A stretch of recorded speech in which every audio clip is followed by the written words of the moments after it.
Pada video kali ini saya akan menjelaskan tentang struktur dokumen HTML dan beberapa tag yang sering sekali kita gunakan.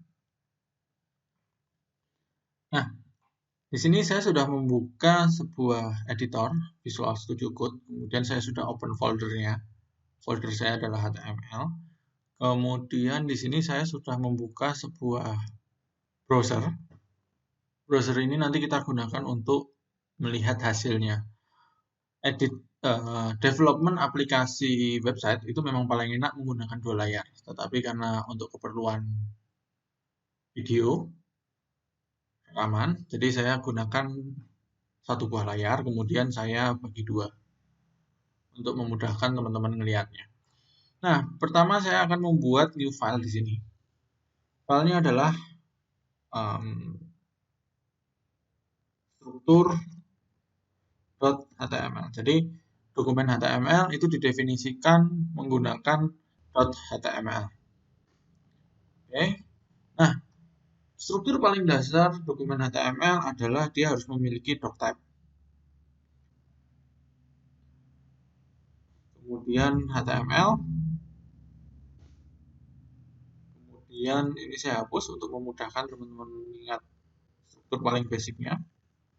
Nah, ini adalah struktur yang paling dasar, di mana ada doctype, kemudian ada tag HTML, ada di dalamnya ada head, di dalam head ada title, kemudian ada body. Nah, sebelum mengisi mungkin kita lihat dulu apa sih doctype itu, apa tag HTML, head, title, body itu apa? Kenapa dia disebut struktur paling dasar? Oke. Tag yang pertama dari dokumen HTML yang struktur dokumen HTML yang paling dasar adalah doctype, di mana dia digunakan untuk mendefinisikan dokumen HTML ini ditulis dengan format dengan aturan HTML versi berapa. Nah, doctype ini juga nanti digunakan oleh browser untuk menerjemahkan. Oh, doctype-mu digunakan untuk menggunakan format HTML versi 5. Oke, berarti ini saya terjemahkan di dalam browser GUI ini. Itu dalam aturan HTML versi 5. Nah, HTML version itu ada versi 4, versi 4 transition, dan seterusnya. Tetapi kita di sini akan menggunakan versi yang ke-5. Nah, kemudian ada HTML, itu adalah yang membungkus seluruhnya tag-tag yang lain. Itu adalah tag yang paling awal juga. Kemudian di dalamnya ada tag head sama tag body. Nah, tag head di sini dia tidak akan dirender ke browser sini, tetapi dia akan dirender ke atas.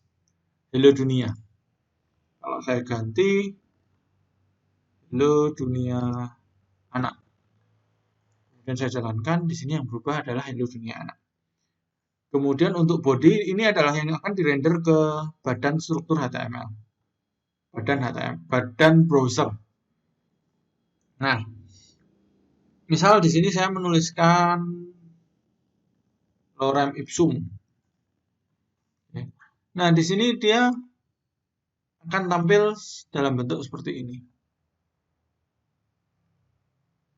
Semua yang ada di badan browser itu akan dituliskan di bagian body. Nah, sekarang kita akan coba lihat beberapa tag yang akan sering kita gunakan untuk develop aplikasi website. Misal saya di sini punya lorem lagi, kemudian punya lorem lagi, dan saya save, saya jalankan.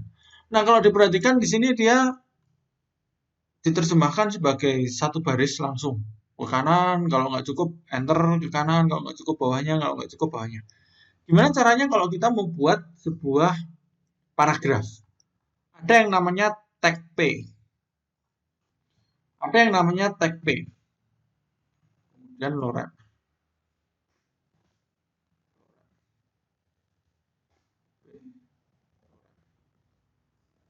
Nah, tag P itu digunakan untuk mendefinisikan mana yang merupakan paragraf. Kemudian ada tag H1 sampai dengan H6.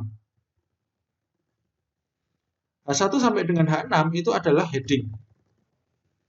Heading level 1, heading level 2, heading level 3, dan seterusnya sampai heading level 6.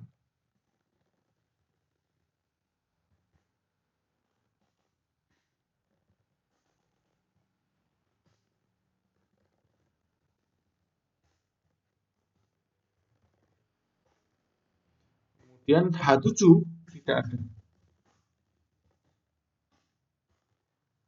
Ketika kita jalankan, hasilnya adalah H1, heading H1. Bentuknya seperti ini. Prinsipnya mirip seperti Microsoft Word. Kemudian untuk tag komentar, kita di sini akan menggunakannya adalah seperti ini. Ya. Misal saya mau memberikan komentar di bagian atas.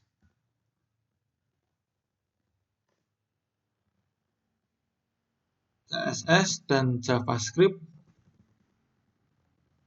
akan diletakkan di dalam tag head. Seperti itu. Kalau saya jalankan, dia tidak akan merubah apapun. Sama, kalau kita tuliskan di sini juga, dia tidak akan merubah apapun. Dia tidak merubah apapun. Kemudian ada beberapa text formatting yang sering kita gunakan. Yang pertama, kalau di dokumen HTML kita mau memberikan enter, itu tidak bisa hanya dengan enter seperti ini saja. Kita membutuhkan tag BR.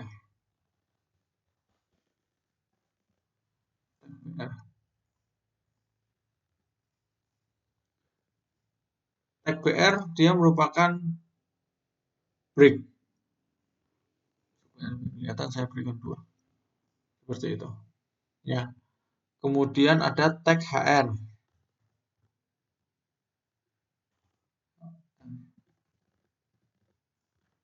HR itu memberikan garis, thematic line. Kemudian untuk text formatting, ada yang namanya bold, B. Ada yang namanya strong. Ada yang namanya strong. Dua-duanya memberikan efek bold dan efek bold, penebalan. Kemudian ada yang namanya I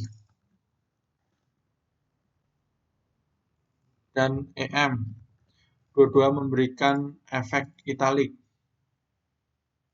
Tetapi yang membedakan adalah kalau strong dengan EM itu ada importantnya. Kemudian ada tag mark.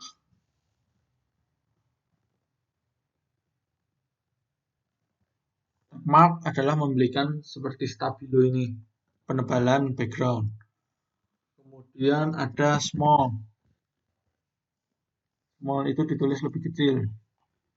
Kemudian ada del. Del itu memberikan efek garis.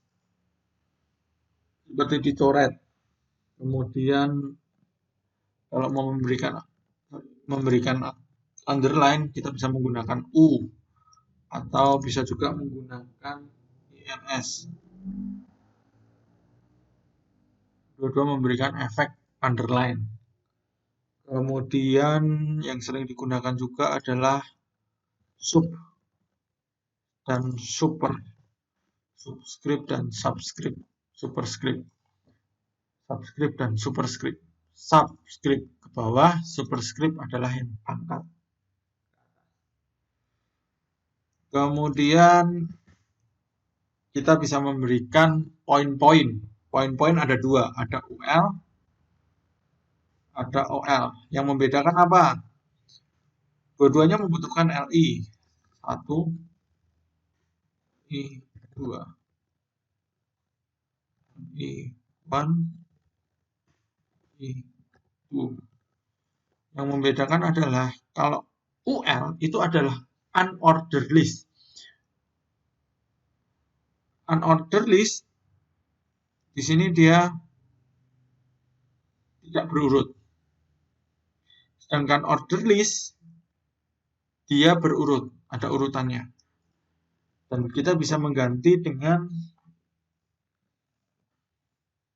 misalkan saya ganti dengan A kecil, jadinya seperti ini. Saya ganti dengan A besar, type-nya. Nah, ini adalah atributnya. Atributnya berbeda.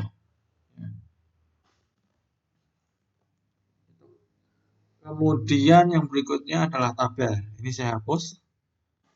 Untuk menggunakan tabel, di sini kita minimal membutuhkan 3 buah tag.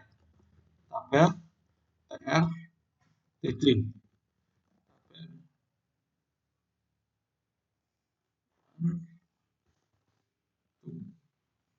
Kalau saya jalankan one-two, tidak kelihatan. Yes, saya belikan border. Bukan contoh yang baik, hanya untuk menunjukkan bahwa ini adalah sebuah tabel. Kemudian tr lagi. Kalau hanya tr di sini, dia hanya kayak nih.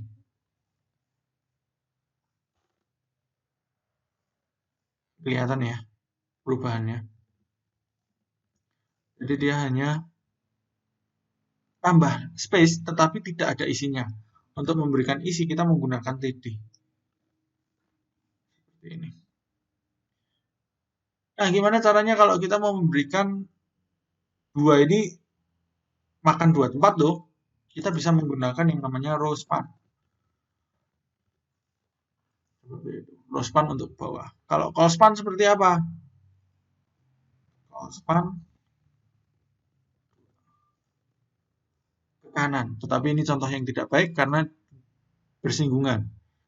Saya hapus dulu, saya ganti.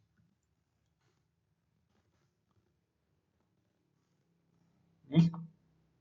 Kemudian dia call span sama dengan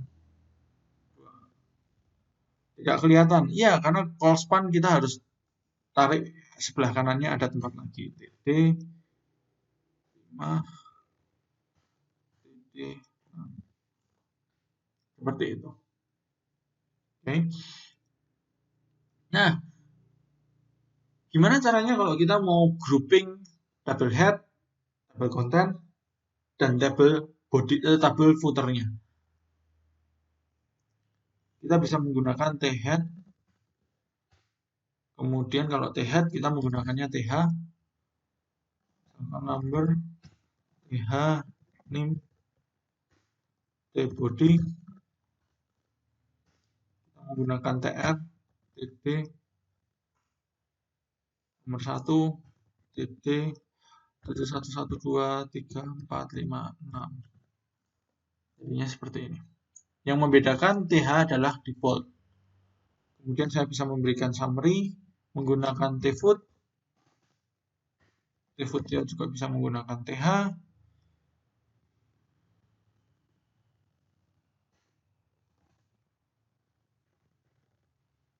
Misal di sini seperti ini. Oke. Saya menyarankan gunakan yang ini. Kenapa? Karena lebih rapi. Nanti untuk CSS dan JavaScript-nya jadi lebih mudah. Ya. Itu adalah tabel. Kemudian untuk selanjutnya yang perlu diperhatikan lagi adalah HTML Special Entities. HTML Special Entities itu adalah tag-tag yang dianggap karakter-karakter yang dianggap spesial oleh HTML. Salah satunya adalah dan AMP. Dan AMP itu dia akan mencetak tanda dan. Kemudian ada dan quote. Itu dia akan mencetak tanda petik 2. Misal saya mau membuat, mau menunjukkan sebuah tag HTML. Tag HTML kan kayak gini. Satu misalkan. Tagnya kan kayak gini. Nah, dia akan diterjemahkan ke dalam bentuk